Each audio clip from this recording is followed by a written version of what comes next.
Salut et bienvenue dans ce tutoriel de craft. Je vais montrer comment on fait une gravure sur PVC expansé très simplement. Donc là j'en ai fait une sur une plaque qui est aimantée, mobile, et comme ça je vais pouvoir en changer, en faire une autre. On voit ça tout de suite.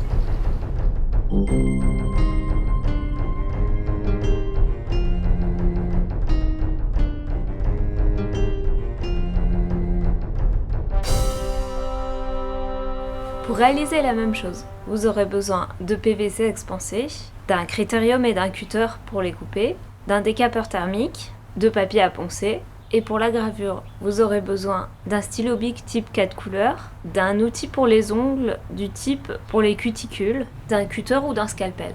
Donc pour commencer, on prend du PVC expansé, donc là j'ai une chute, et j'ai mon gabarit sur du papier de la plaque que je veux découper.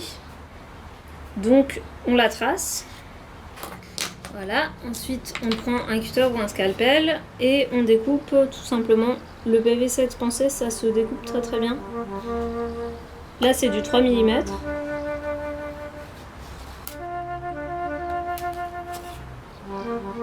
Ensuite on enlève le film protecteur.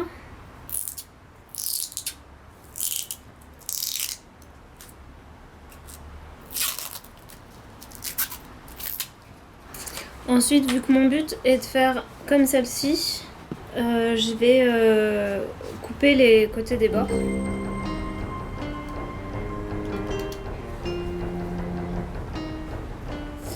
Ensuite, on ponce bien les bords.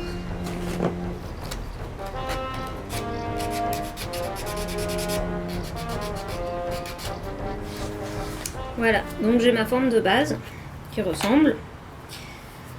On ponce pas sur le dessus parce qu'il faut savoir que partout là où on va poncer, ça va un petit peu abîmer le côté lisse du PVC et on va avoir beaucoup plus de mal à le graver.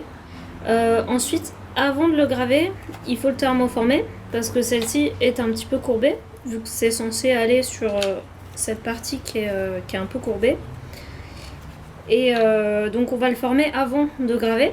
Parce que le problème avec la gravure, c'est que on va appuyer sur le PVC donc, qui est expansé, qui est plein d'air. Et donc si on chauffe après avoir gravé, ça va de nouveau s'expanser. Et donc en fait toutes les gravures vont partir et disparaître. Donc il ne faut pas chauffer après avoir fait des gravures. Donc on va thermoformer tout de suite. Donc on se munit d'un décapeur thermique. Donc on chauffe au décapeur thermique, le PVC expansé se ramollit. Et tant qu'il est mou, on vient vite l'appliquer sur la pièce qu'on veut qu'il épouse. Ensuite il refroidit assez vite et donc on a la pièce qui a la forme qu'on veut et qui est dure. Maintenant c'est bon. Et maintenant on va pouvoir dessiner le modèle qu'on veut graver dessus.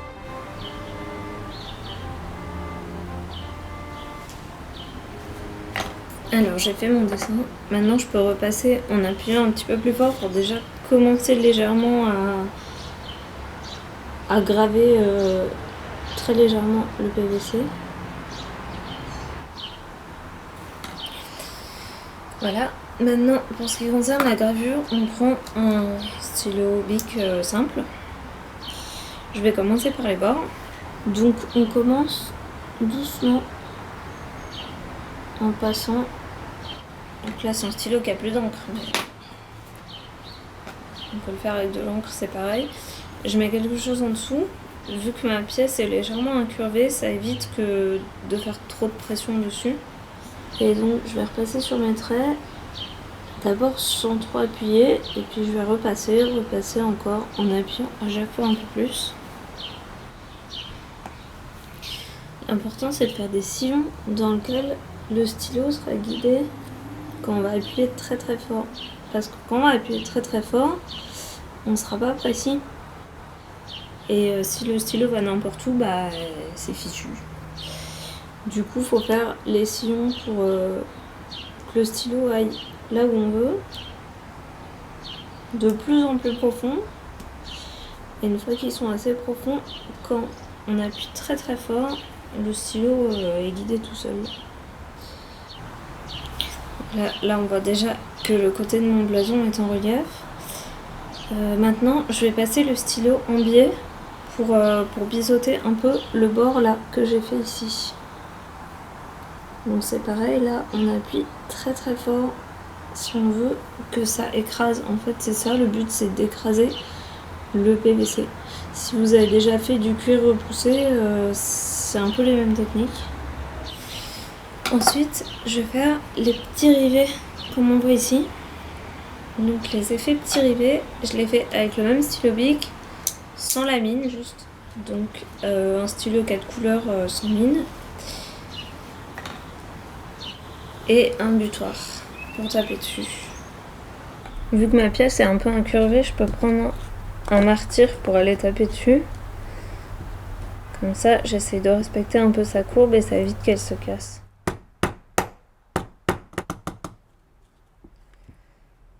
Ça y est, j'ai fait les petits rivets et le tour du crâne de Mythosaure. Donc maintenant, je vais pouvoir passer à la gravure interne, c'est-à-dire en repoussant donc tout ce qui est autour du crâne, parce que je voudrais faire ressortir le crâne, comme là j'avais fait ressortir le symbole Jedi. Donc je peux reprendre mon martyr pour ça. Et encore une fois, donc avec ma lame de stylo, je vais venir appuyer doucement pour éviter de déraper et de faire un coup en travers du crâne que je ne veux pas abîmer. Et voilà, encore une fois, on appuie doucement pour commencer à marquer. Et on repasse en appuyant plus fort, on repasse en appuyant plus fort, encore et encore. Si on veut faire une pente progressive, on se sert juste du stylo incliné, là par exemple pour les yeux, et on appuie pas fort. Et ensuite, c'est un travail de patience, il faut faire tout le reste, il faut remplir complètement les grosses zones en appuyant.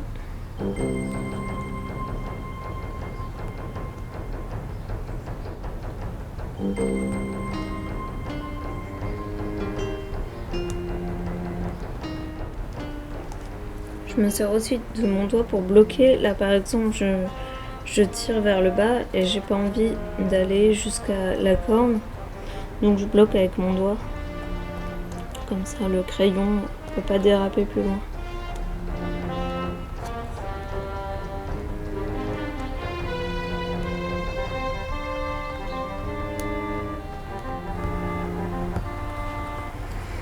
Alors là je suis passée partout. Maintenant on cherche les zones irrégulières pour les rattraper, pour rendre le tout plus régulier. Là par exemple j'ai des choses qui sortent encore, où on voit encore les coups de stylo. Donc je vais repasser dans l'autre sens. On essaye d'appuyer un petit peu plus fort à chaque fois. Ensuite on peut repasser bien les contours. On peut faire en pente douce le côté de la gravure avec toujours le stylo sur le côté et en appuyant pas trop fort cette fois-ci. Voilà, j'ai ma gravure. Donc là ça a été gravé juste en repoussant au stylo. Et maintenant je vais prendre cet outil. C'est quelque chose qu'on trouve dans les trousses de manucure, en fait c'est pour les ongles. Et donc je vais m'en servir pour aller repousser. Je vais prendre ma chute pour montrer. Donc en fait, basiquement la gravure au stylo c'est ça. Voilà, on voit déjà comme ça, comme on peut vraiment marquer, incruster dedans. Et avec ça, on va plutôt repousser des grosses parties plus douces. Donc là, mon but ça va être d'essayer un petit peu d'effacer toutes les marques de stylo en fait, parce que c'était beaucoup plus simple à repousser au stylo. Et maintenant on va essayer légèrement d'adoucir le tout. L'intérêt aussi de le faire avec un stylo qui a plus d'encre, en plus de ne pas gaspiller l'encre, c'est qu'on voit vraiment directement les gravures. On n'est pas trompé par un endroit où on aurait juste laissé de l'encre et où en fait on n'aurait pas gravé en profondeur.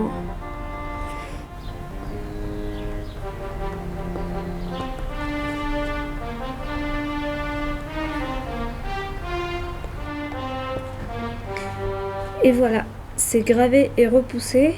Maintenant j'ai encore un dernier détail à régler. Ici j'avais une griffure parce que sur le masque j'avais une griffure qui venait se prolonger sur la plaque. Vu que c'est un remplacement de cette plaque, je vais devoir la faire aussi. Donc je place ma plaque et je viens tracer l'endroit où elle devra se prolonger. Voilà. Ensuite, une fois que c'est tracé donc sur la plaque, je prends un cutter et donc pour faire des entailles dans le PVC expansé, on prend son cutter sur le côté et on vient entailler comme ça en faisant des allers-retours. Ensuite la même chose de l'autre côté,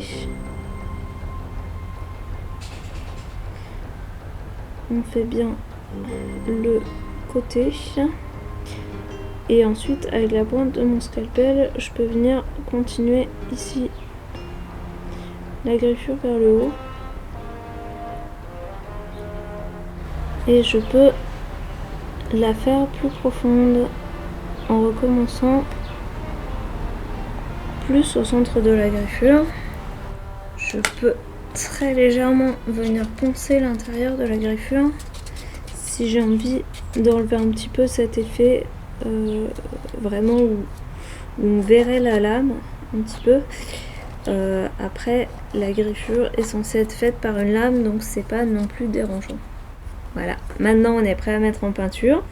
On va pouvoir faire ressortir tous les détails de gravure. Donc comme on avait fait avec l'autre, je vous laisse voir le tutoriel à ce sujet et on se retrouve après. Et voilà ce que ça donne. J'espère que ce tutoriel vous a plu. Abonnez-vous et à bientôt pour d'autres tutoriels de craft.